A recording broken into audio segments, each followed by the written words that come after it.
please give a big round of applause for Sian Chuckey.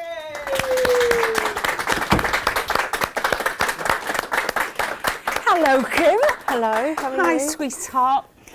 Okay, so, well, how are we going to do this? When she said there's an opportunity to come and have some coaching, what was it that resonated? What went through your mind? Oh, I call it a yes year. Everything that came my way, I would make a yes year. No matter what it was, it's a yes year for me. Wow, that sounds fabulous. Where did that concept come from? Oh. How did you come up with that idea? I'm loving it, by the way, but how did you come up with it? I just came up with this epiphany, I think for me it was like, I've tried everything else, I'm going to try a yes year.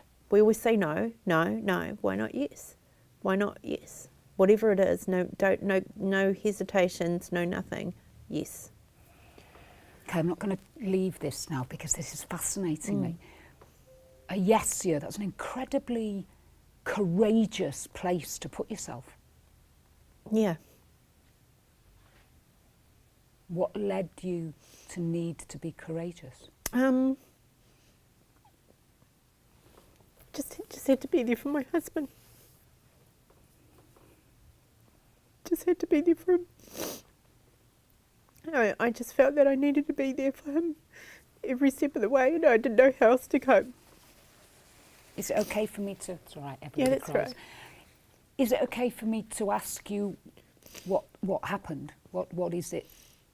Is it within the normal confines of your life you want to be there, or something? It was a complete out of the blue that he came down with kidney cancer, and it was completely out of the blue for me, and I just felt like I wanted to be like Forrest Gump. I just wanted to run. So I thought that if I had a yes year, it would be a really good way for me to be. Darling girl. Okay. Wow.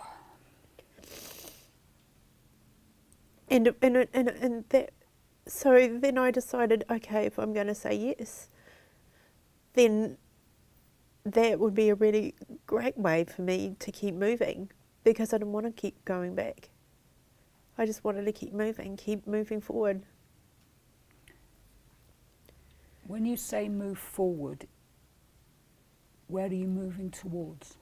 What is To it that something. I'm trying to understand what it is you want, what you want, what you're looking for, what you need. My need is ever changing, always for me, always ever changing, and so change for me. I change people's lives every day. That's what I do. I make people feel great about themselves, and for me, it was I'd already done a transformation and had gone through a complete weight loss change for me. But mine was, I just want to run. I just want to run in a good way, and I want to run with anything that comes my way. And so the yes year, that's where I came up with it. I thought, that's a yes year. Okay, I'm just going to stop and actually feed something back to you. You have an incredible energy. I'm sitting here and it's like, whoa, okay. Sit bolt upright, Sian, because this energy is coming at you. And it's very positive energy, and the language that you're using, your self-awareness is very real and palpable. Do you see yourself as that? No, I don't see myself as that. I see myself as every day changing, change every day, a new evolution every day. And so for me, it's like when someone comes knocking on your door and offers you an opportunity, before I would say, now it's no, yes, I'm going to do it. There was no hesitation when Karen asked me. There was no hesitation. Let's reframe this then, and let me say to you, what do you know about coaching, what it is and what it isn't? So let's actually define between the two of us, what are we going to do in this next 60 minutes? What is it that I can help you with? And I don't know if I can help you with anything, to be honest. You seem to me to be a very together, accomplished woman. But I'm what not. Is it? I have my moments. We all do, so do I. I do the job and I'm still a mess, trust me. Probably why I'm so good at it. I'm such a mess. Tell me what, if I had some magic dust now, and that's a phrase I use a lot, And in a month's time, you woke up on a Friday and something in your life was different because you wanted it to be. Is there anything you can define that you would want to be different? Well, one of the things I wanted to be is debt-free, and that instantly happened very, very quickly for me. And so that is out of my way. The other instant would be to know that I keep chugging on this amazing path of, I want to run the New York Marathon when I'm 50. I haven't run for years, and I want to raise the money for the Kidney Foundation. I don't know what it is. Well, that's your belief system. Yes, it is. And you're using your life force and energy to contribute. Absolutely. Yeah.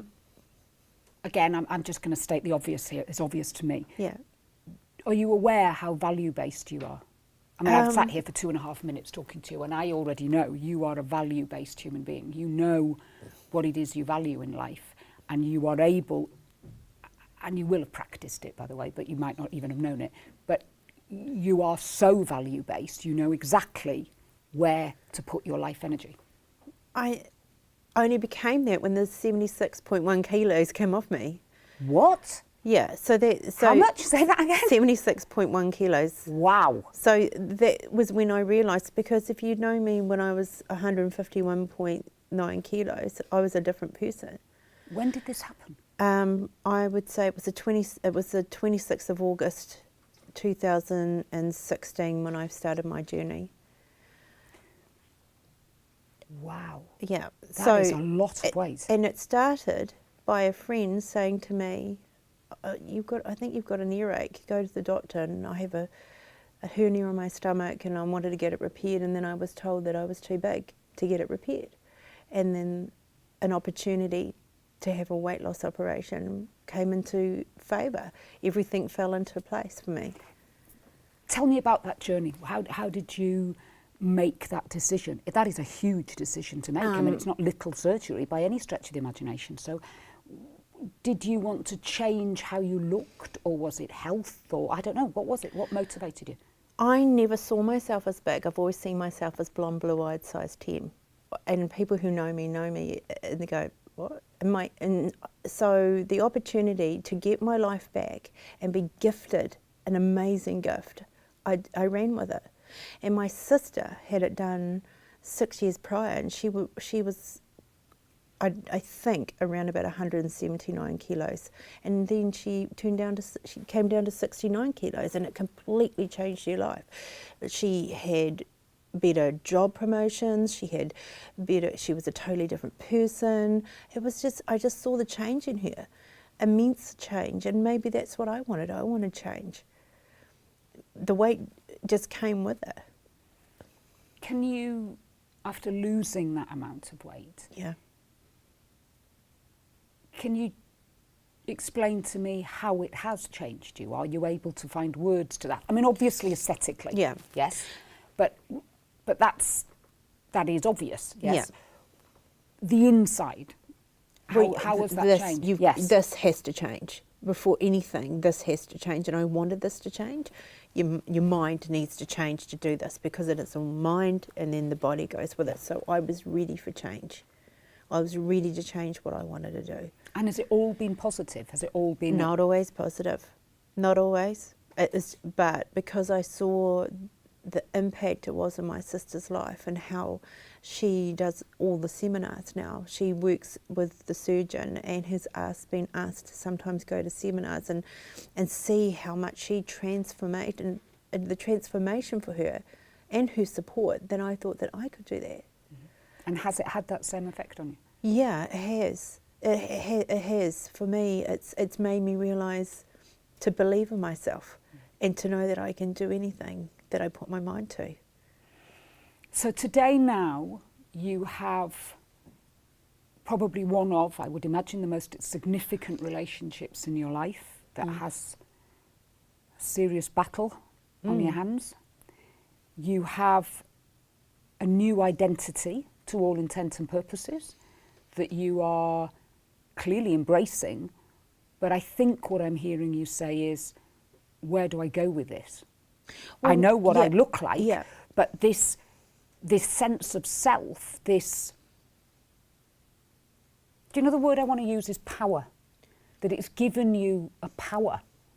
And I feel like you're kind of asking me on some level, I've got this, what am I going to do with it? Because I want to make the best of this. I want to make sure I shake the tree of life to make sure that every bit that's there I'm going to get. Is that what I'm trying to hear you say? Yeah, but be humble with it.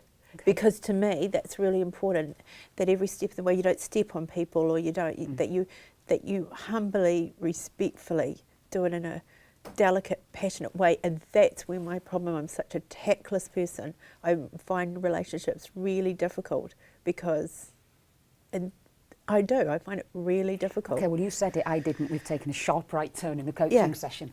What on earth do you mean? Oh, most people find it really difficult to get to know me, and I've lost so many jobs in my time because they find me too opinionated, or they find me too this, or I'm too fat, or too that, and I just want to walk into a room and just go, oh, blah, let's just come. And that would be just... That's your truth. Yes, that's right? my truth, yeah. That's your experience. If we stop now and just gently look over the back of our shoulders and look at some of the past experiences. Now you've lost this weight. Now you have literally stepped into the motorway lane of, I am taking full and utter responsibility for my health, well-being, happiness and everything, which is what I'm hearing you say. Yeah, absolutely. Right? Now you are the woman you are now. If we gently look in the past, what was that about? Was that really about you, or was that about other people, or was that about how you portrayed yourself? Absolutely, it's the portraying of myself, and I would like a chance, skills to help me make new relationships in a nice way of them getting to know who I am, not because of past people saying things that they think they know me. I want to be able to just be very humble through this time, and just go with the flow. So if sitting next to you now is one of these people who is going to say something negative about you from your past. Yeah. I just think of somebody. I don't need to tell me the names. Right? Yeah. But there's somebody there. I'm going to be honest with you. I'm having a real hard time looking at you and feeling who you are. But and I'm thinking, how can anybody make these kind of judgments about you? Absolutely, but stopping right there, that's exactly it. They don't know who I am, and they think they know who I am, and they put me in that little box. Yeah. And that little box goes to a next relationship, and any relationship that I have with anyone. And so this is a belief that you have had and carried for many, many years in your life. Yeah. I'm suggesting that now, after having this surgery and being given this power to be authentically you, I'm even going to be brave enough to add the trauma of what is happening to your husband, because that's real life. Yeah. It doesn't get any harder, nastier, deeper, real than loving somebody that's been given a diagnosis of cancer. How significant are these people now when you look at who you are now? Is this really about saying, okay, people made judgments about me and they weren't kind and they weren't nice. I probably had something to do with that. I probably even colluded with the negativity. I know I've done it in my life at times, and I've certainly worked with a lot of other people that have, and I think women, by nature, we learn from the playground, especially secondary school, the hair flicking girls, and we don't fit into any of that. So we put on a face and it's like, well, I'm going to be horrible, or I'm going to let you think I'm horrible, and I'm going to get in first, because at least then I know how you're going to respond to me, and I've taken the first step of creating a negative story. And I think a lot of women get stuck into that pattern, and then as we become older, we judge ourselves harsher than anybody has ever, who would sit in front of us, would judge us. And what I think I'm hearing you say is that you're still carrying that belief with you. And the challenge I'm asking you now is there anybody that you really need to make this right with? Because anybody who chooses to judge you and see you like that, whether it was last year, 10 years ago, or 25 years ago, do you really want them in your life? No, but as I think, is it that did I want myself in my life? And now I need to know that it's okay. If you get what I mean, I think that You're a nice person. Yeah, I just think that sometimes we just forget, and you have to keep saying that to yourself. Okay, so what's the evidence of being a nice person? How do we, you know, you're a grown adult, I am. Yeah. We've lived a life, we've been around the Yeah. multi-bush a couple of times. So what's your belief about what makes a person nice? Why would people want to be friends with somebody? I think it's the way they listen to people, how they care about people. I've always, how they treat other people. But frustration is something that, you know, when you get frustrated, you can turn that other side of you and people only see that side of you. Yeah, well, that's human, isn't Yeah, it? isn't None it? of us, Yeah. you know, none of us are Mother Teresa's. Well, I'm not sure any of us should aspire to be that, but nevertheless. Yeah. My point is that all of those things you have described, when I first started talking to you 10 minutes ago, you told me that every day you change people's lives and you help them. Yeah, I do. So you are that good person. And I'm not having to dig deep to find this. These pearls are there for me to just touch. So you are that good person. So where is this belief? Where is this voice that's telling you that you're not? Because there's clear evidence here. I don't know. I think it's how you feel. I mean, when you're looking after someone every day and you make him special, you forget about looking after you. And I Yourself. suppose that's why when the weight came off, I started looking after me. Yourself. Yeah. And that's very interesting because I think the door we're opening to now is guilt. Yeah. And I think that's for you learned behaviour. Yeah. And you're not that same human being. Yeah. You already said it. Yes, I think for anybody who from the outside is looking in, somebody goes to have weight loss surgery, within the first 12 and 18 months they lose fantastical numbers. Yeah. Yeah. But if anybody who's not been on that journey, what they don't actually understand is that it is the inside that is being changed. Yes. Because your whole relationship, exactly as you've said, is I love myself enough to do this, and I am going to consistently honour myself to make this work because I deserve it. So the core, if I'm doing a little bit of knitting now with all the areas that we're talking about, I think we're coming to a crossroads where what I'm learning about you is that you for a very long time had a tape in your head said that you weren't worthy, you weren't likeable, you weren't any of these things. Physically, I didn't look right. The way I was with people wasn't right, so I wasn't a good person. And you've started, clearly, a major journey of transformation, and that you're slightly running out of belief of, well, I've done this bit, but I still don't feel I'm not being exactly what it is I want to be. And you're going back to what every addict does. You're going back to the old behaviour. Yeah? Yeah. And that voice is starting to get a little bit louder now. Yeah? You're still looking fabulous. The wardrobe still looks good. You can still, I'm sure, meet people that you've not seen for years who all go, oh my God! You know, you can get all of that buzz from the outside, but that doesn't mean anything to you. It's about how you feel inside. So if the level of your belief in yourself is dropping, should we begin to look at now and just gently turn over a couple of stones as to why that's happening? I mean, I think having the trauma of the person who you share your life with and you love ill, do you think that's part of it?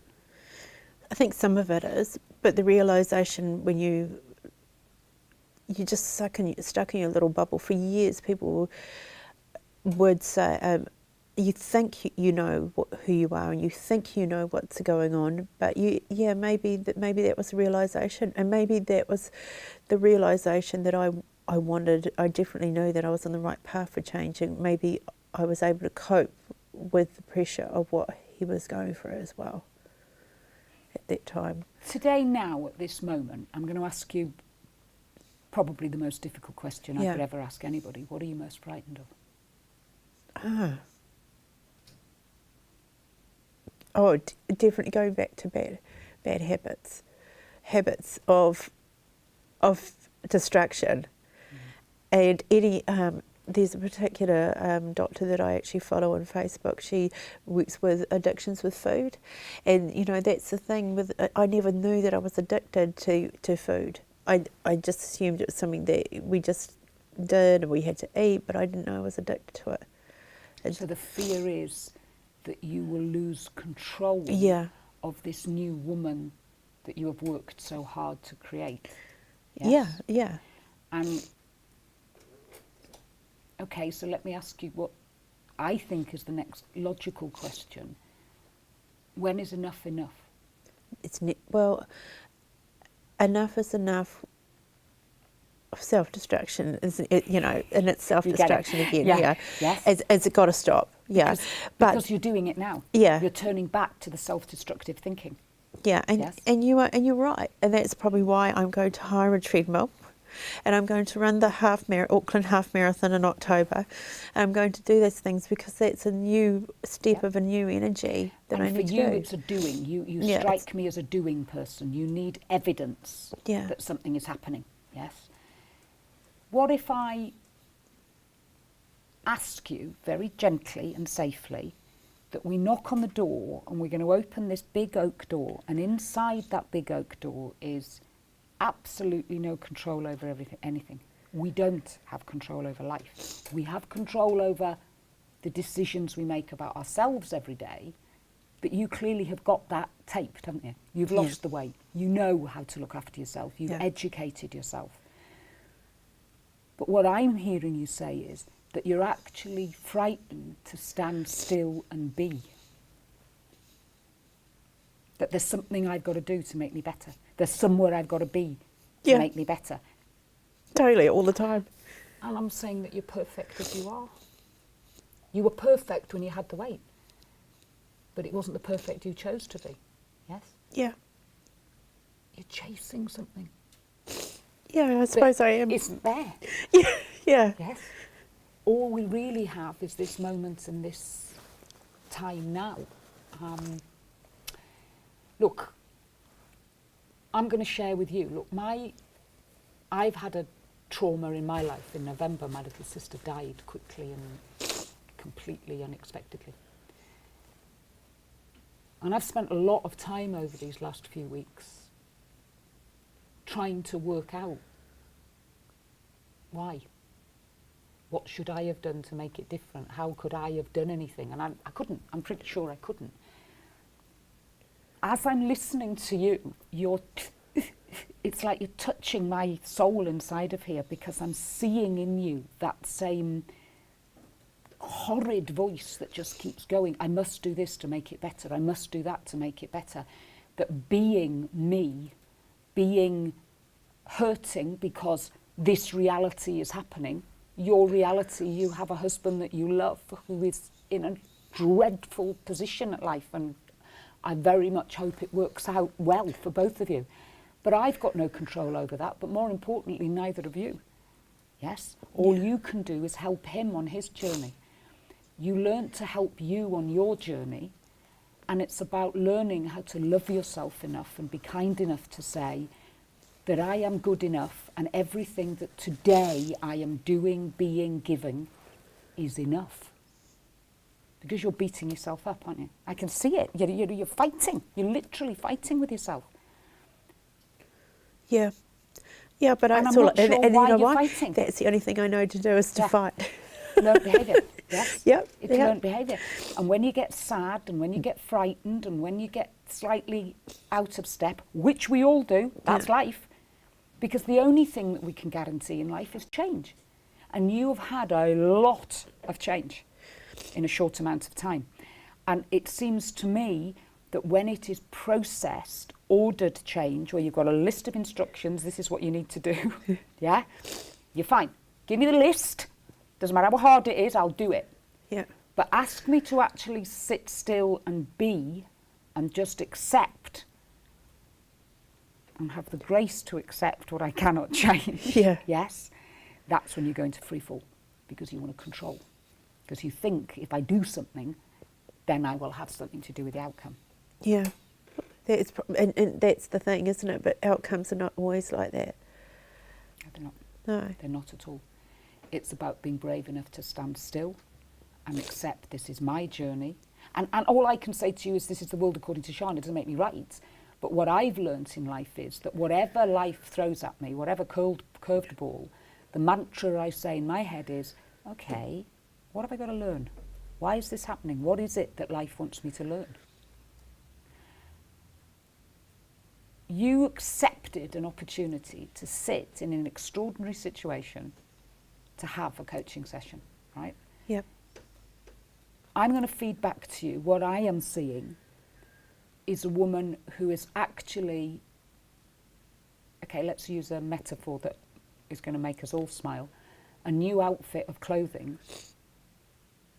You're looking in a mirror and you're not actually enjoying the magnificence of who and what you are, the journey that you've taken, the challenge, the fundamental reinvention. That took some courage to get there. And you're not stopping to enjoy the moment and enjoy the sunshine and step into that spotlight that says, yes, I did it. Yes, I'm here. Yes, I love passionately. Yes, I got somebody in my life that I love so much that I can hurt. I can hurt in a real way. And I know that sounds bizarre, but that's a privilege. That's true. It is it's true. an absolute privilege. Yeah. Yeah, it is true, because the thing is I don't sit and smell the roses. I was given a beautiful flotation, there's those beautiful flotation salts, and it's still sitting, the voucher's still sitting in my bag, and I'm thinking, I don't know if I can do that. Sounds really ridiculous to other Being people. kind to you. Yeah. Giving yourself just because you can. Yeah. And if you take nothing else from this coaching session, I want you to hear from my heart that you are an incredibly courageous woman. And the only peace you're going to find is if you choose to let it in Yeah, and true. affirm who you are. You're one of what I call, and I don't mean this in any disrespectful way, you're a tippy-toe girl. Your sense of perfection about how you see yourself is self-destructive, because it's impossible to achieve it, and it's certainly impossible to maintain it. Yeah, you're a tippy-toe girl. You're on those high ballerina points all the time, and your toes are mangled. Should we just get off the tippy toes and start looking at all the magnificent things you have achieved? And I'll give you a tool, technique, and again, you'll laugh at me. But I honestly do say this to executives and some very serious leaders all over the world. And I laugh to myself because I've got people doing it literally all over the world. I want you every night when you clean your teeth to think of 3 things every day that you're proud of, that you have done. And they can be as small as, I don't know, I made a nice dinner, or I asked the right question when I was having a conversation with somebody that made them feel good. Oh, I'll tell you what I did about 2 or 3 nights ago. I was doing my, you're okay, Sian, you're not a dreadful human being, here's 3 things you've done well. One of the things I said was I managed to fold a set of sheets that have got those curly edges, because usually I end up fighting with it. And I'm cleaning my teeth and I said, I'm proud of you, Sian, you took the time, you didn't scrumple it all up and stick it in the back of the laundry drawer. You actually took the time to fold it. Do you see what I'm saying? Yeah. Because I recognise what you're doing. I beat shit out of myself all the time. Not good enough, doesn't matter what I do, I can't possibly be good enough. But it's learnt behaviour, and we learnt it when we were little children.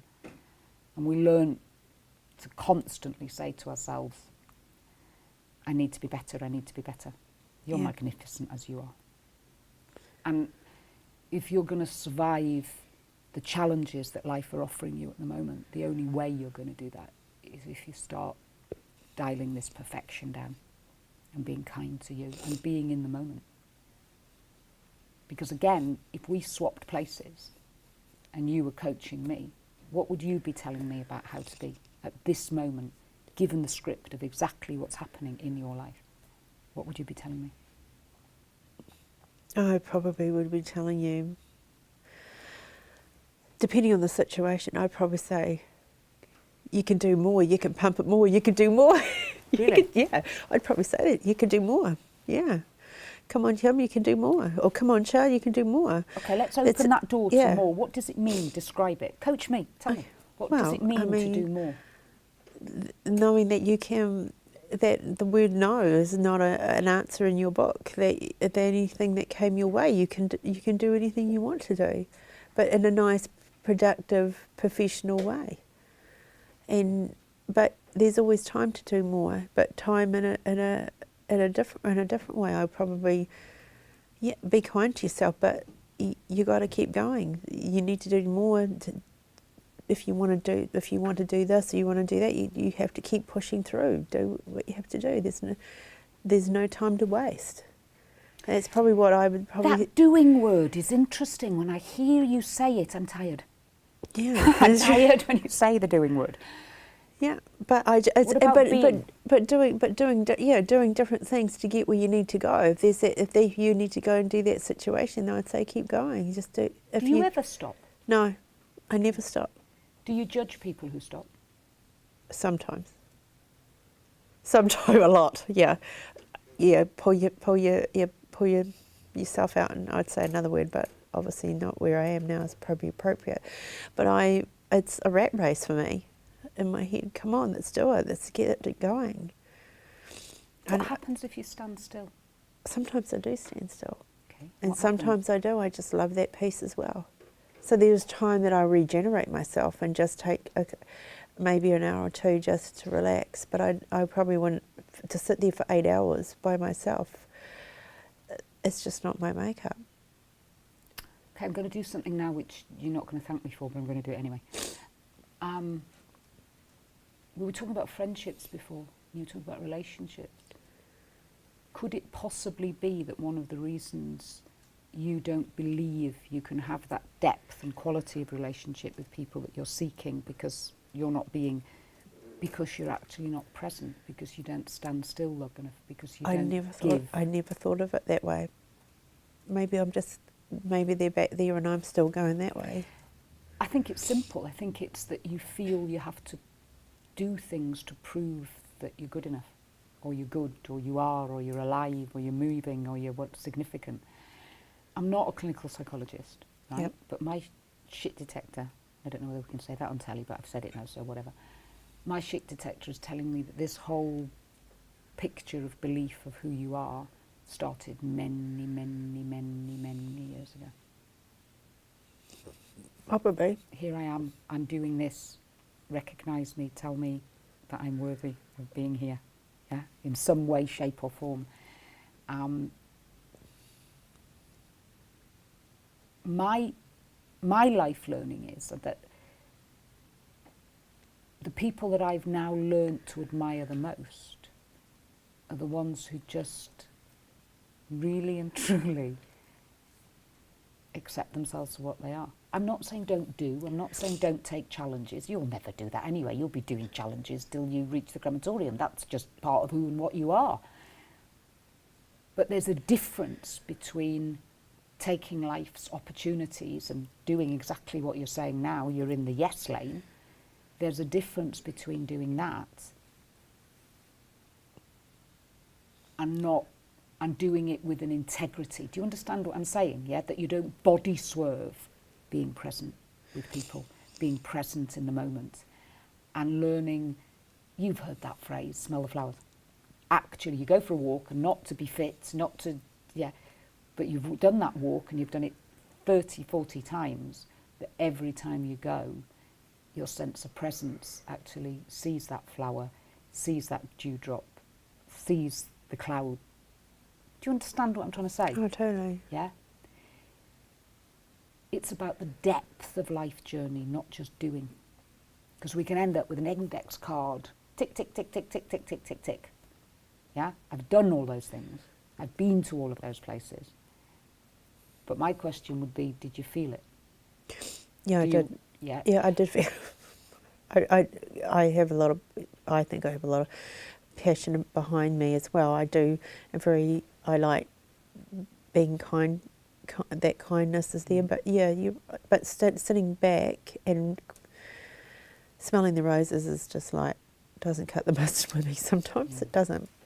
And But- I'm suggesting, and again, I'm wrapping this up with love, that sometimes when we're around people who do so much, yes, and you're a doer, clearly, you don't mean to do it, but one of the effects of somebody who go, you intimidate the rest of us, and you actually make us feel a little bit inadequate and a little bit lazy. And maybe to a point that is true, because again, we're holding a mirror up to reflect to ourselves. But what I think we're learning here is that it's your self-awareness about how do people perceive me. Yeah? So let me pull all those balloons of what we've been saying back down.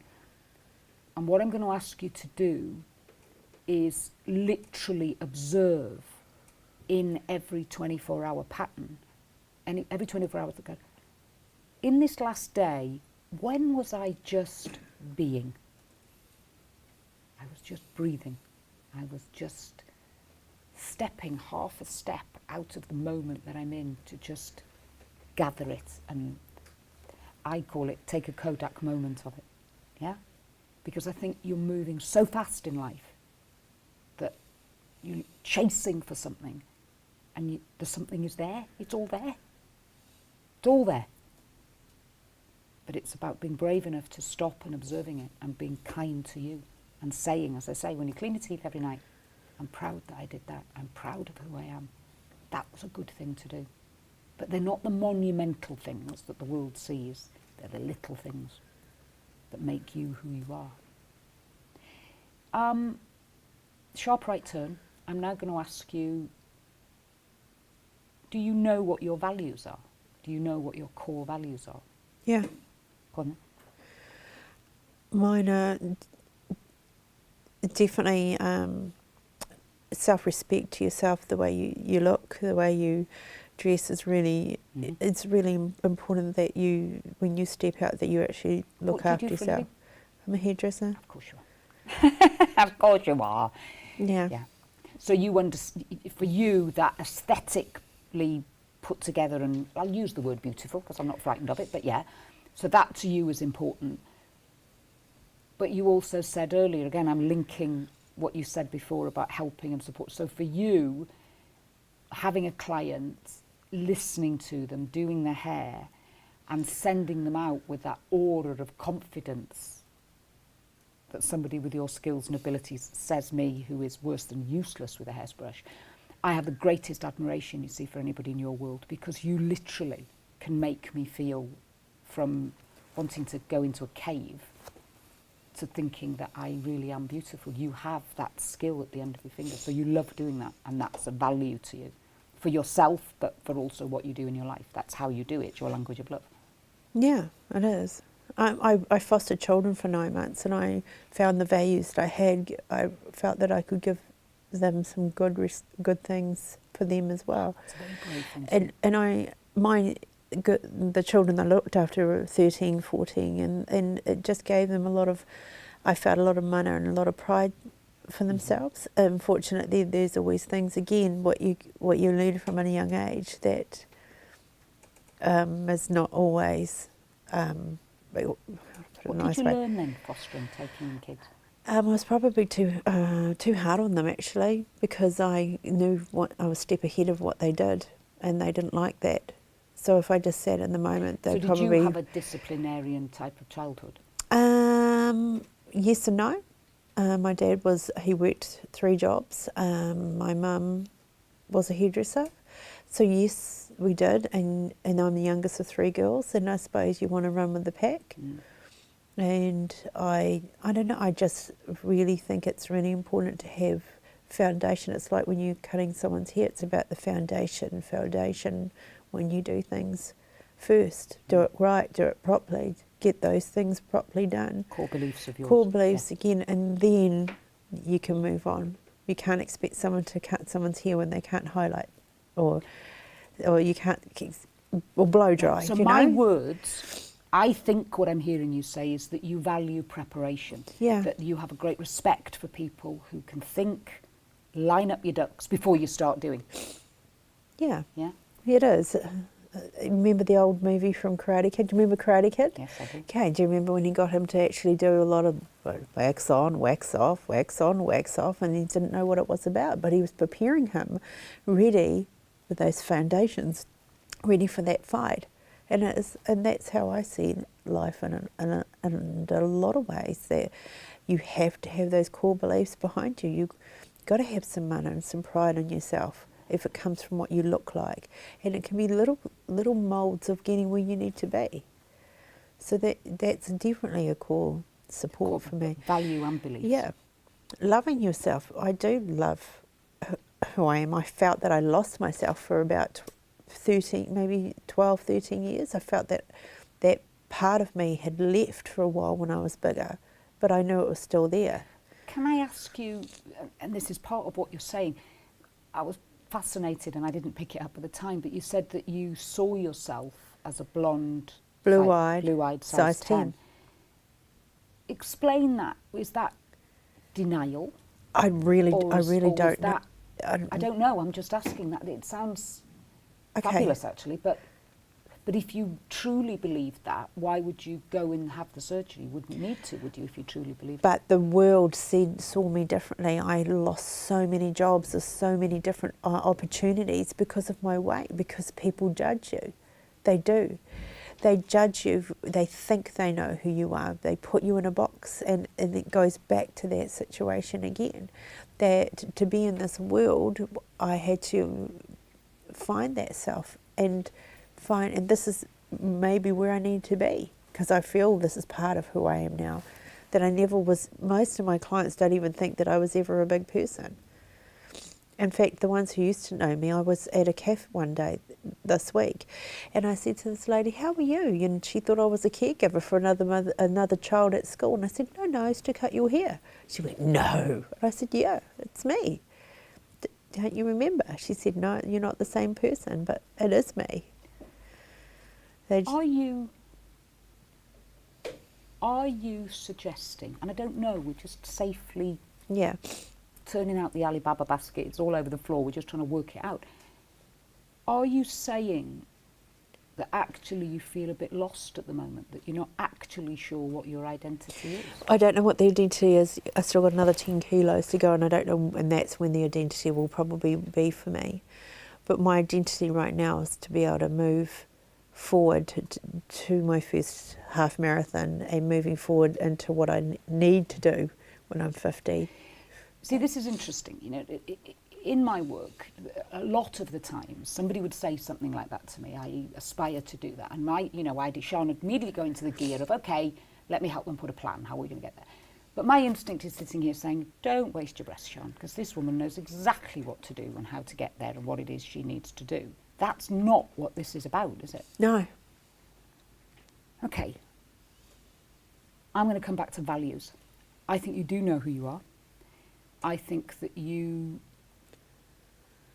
however, I think you pick and choose where you are value-based. And I think you've needed to do that because you were one woman that presented to the world with an authenticity, but that the world judged you consistently.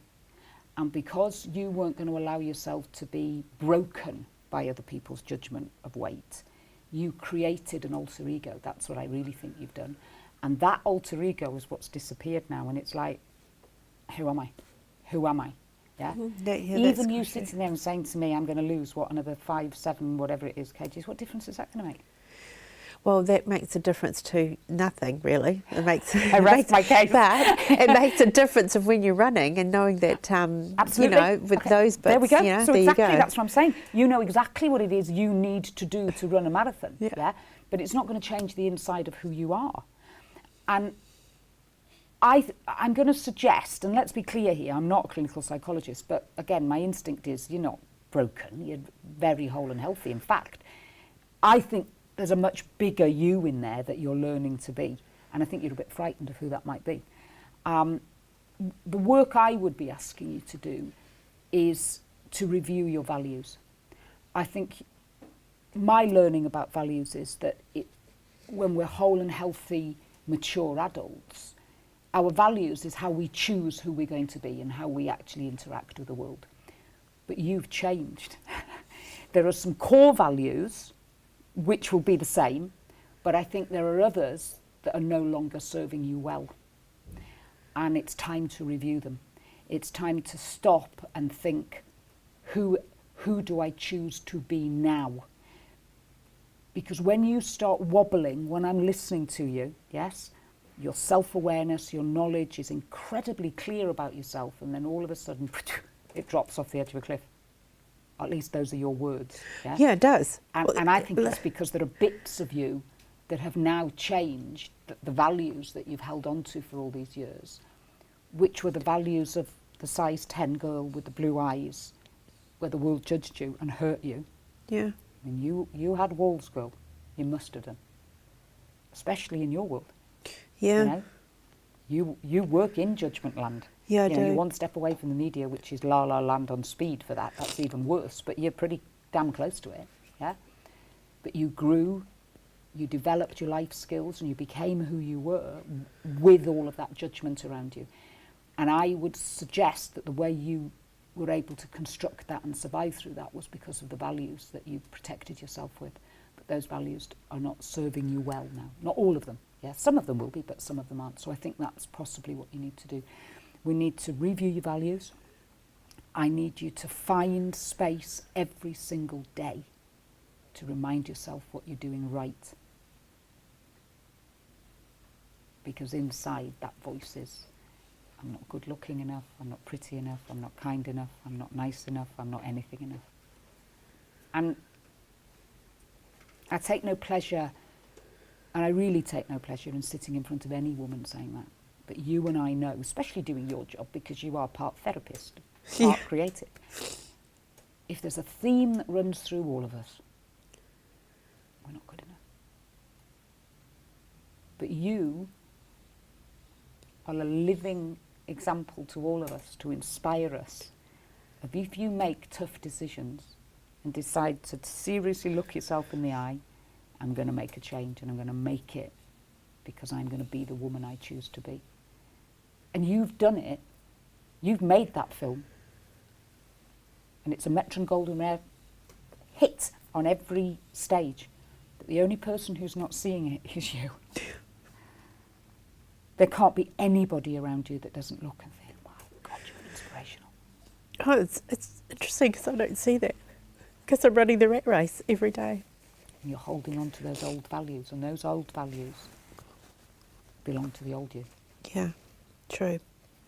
That's true. And that's the whole thing that by listening and understanding that can be so simple for me to actually smelling the roses can make a difference. My husband says that all the time to me. Sit back and smell the roses. I love it when I'm right, Yeah. as my children will tell you. Yeah. But I do find it very hard because it is a rat race for me. It really, But that's a belief that you're holding yeah, on to. it is. Yes? And I would suggest that it isn't. Life is a magnificent thing if you choose to embrace it. Yeah. Especially when you've got no control over how long you've got it. Again, should I, shouldn't I? Oh, I'm going to do it.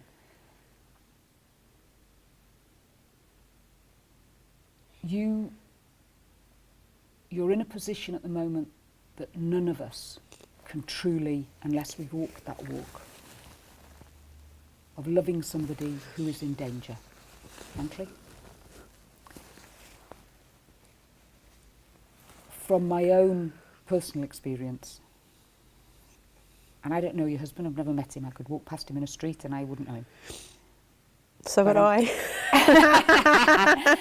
I'm pretty confident in saying to you that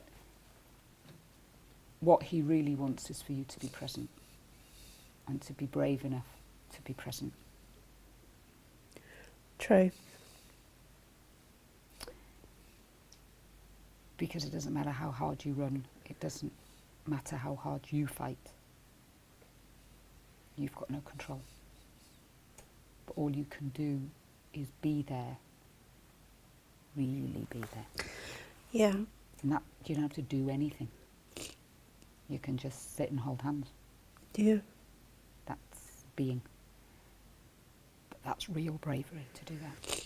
With the script that you have at the moment, Yeah. you have to be really brave to just be. Because you want to fill in every second of every moment with something. Now, is that running away from the truth? I don't know. I don't know. But I can say to you with my hand on my heart that I have been in the place that your husband's in. And what you truly want from the people that you love is, you don't want them to mend you, you don't want sympathy, empathy, you don't want any of those things. You just want them to be, just be there. Yeah. Equally, if I were to switch it around, I'd probably want to run away as well, because it's frightening. That's probably why I like the movie Forrest Gump, when he ran, and then one day he just stopped. You identified with that. Totally. So can today be the day that you stop and actually open that box of chocolates and enjoy it? We haven't started yet. I haven't started. Are you allowed to eat chocolates after the surgery? Not allowed to eat chocolates. But I'm leading you down dark and dismal ways. I'm sure that they can be accommodating in the freezer for Easter. Good. Yeah. Good. Because life's too short. You Yeah. are a magnificent woman. And I'm absolutely sure you will run that marathon. But I am asking you to fundamentally take away from here time to review your values to keep you safe. Yeah. Because when we're in congruence with our values, that is where safety and happiness is. Any human being that I've ever worked with. If you can do that, that's how you keep yourself safe, because you know who you are. Can you reflect back to me now, just before we finish? What has this been like for you? How do you feel? Because you've been incredibly brave to share. Oh, it's been liberating for me, because to me, I just feel that some really cool values that I've really got to readdress, because I do, those values are very, very high to me, but that doesn't mean they're right for everyone else, isn't it? But they are. And you're a different person. That's Yeah. that's the essence of what we've learnt today, isn't it? Yeah. To accept that it's not the aesthetic, it's the inside. The person has changed, you've changed. Life, circumstances. They say only 10% of people who have this operation survive their relationship because they change so much. And there's only 5% of people keep the weight off. And I don't want to be one of those people. I don't know if you ever watch 600 Pounds. Yes, Do you watch that? And especially the American one. And I've realised that a lot of them go back, or their values go back, but they go back to their bad habits. I don't want to be that person. That's maybe why I want to do these things. And it's because they need to reevaluate their values, isn't it? And it's honouring yourself, choosing who you want to be. The behaviour that comes out of the values is the next step. Yeah. But I think for you, it's time to very gently stop, take some time out. And again, I usually say to people, go to a cafe, go to a library, go and sit under a tree. And doing your values is not an easy thing. It's not something you're going to do in a couple of hours. I've got a workbook which I'm going to send you, and we're Right. going to meet again outside of this, and I'm going to help you get there. Yeah. But I'm going to wrap this up by saying to you, my heart knows I'm not sitting in front of a broken human being. I'm sitting in front of a magnificent human being who's actually frightened of this energy and passion that you've got. And I think once you start reassessing the foundations, your values, sky's the limit. I think New York Marathon will probably be one of many, by the sound of it. Oh, thank you very much for that. I do appreciate it. I suppose before we finish, do you want to see a photo of what I look like before? Yes, go on, show me a picture. Okay. Because this is my being proud of who I am, but I'll show you those two pictures of who I used to look like. Wow. I'm actually, unlike me, lost for words. When you look at this woman, and I'm not quite sure what I do with these pictures. I'm presuming they'll put them on the telly somehow.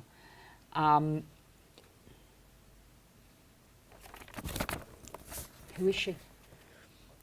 I'm honestly, well, she's part of me, but it's the old Kim.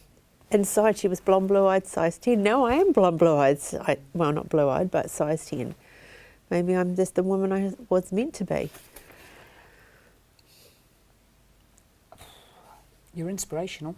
There's no two ways about that. And I'm sure there's a lot of women looking at this thinking, I want to do the same.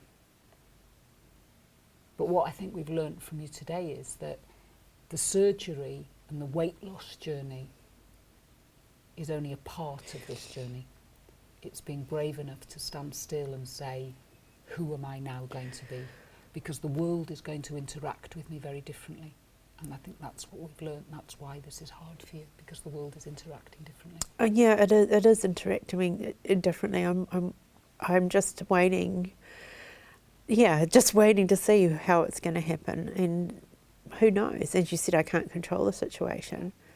All you can be is confidently be who you choose to be. And the only practical way I know of doing that is living your values. But we all need to reassess them because life changes. And yours, change, wow, big change. Yeah, it is a big change. It only just last week I changed my glasses. I still had the same glasses and they just about snapped. And I realised that, oh, I've got to buy new glasses. It's like new clothes. Like, I wanted to show you my dress that I used to wear. Orange is my favourite colour. That's my size 26 dress. That used to, it's a 20. Yeah, it's a 26, and that used to be really tight on me. And when I wore this last time, we had our head office. One of our head office ladies come in, and she said, when I wore it, she said to me, "Oh wow, that's an amazing, amazing, amazing colour." And I thought I was going to rip the thing. Well, she was actually in our salon, but and now it's just like a nightie, more than a nightie. It just. What does it mean to you? You're opening it, you're touching it, you're talking. I'm listening to you.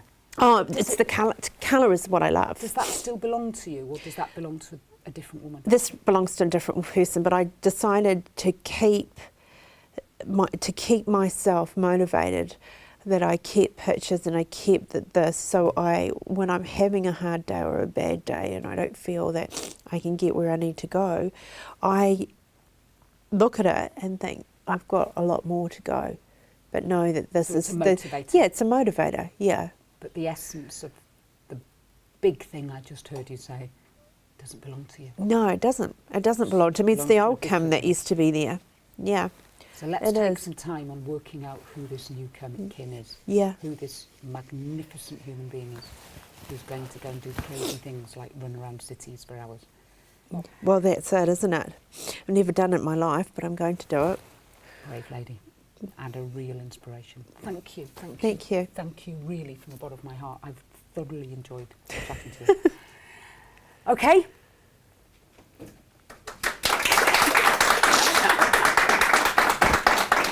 So for you, we'll keep them.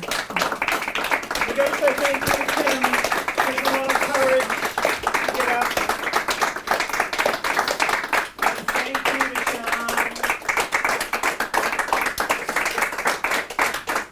Now we do have a survey that we would like you to fill out. the cameras because we're going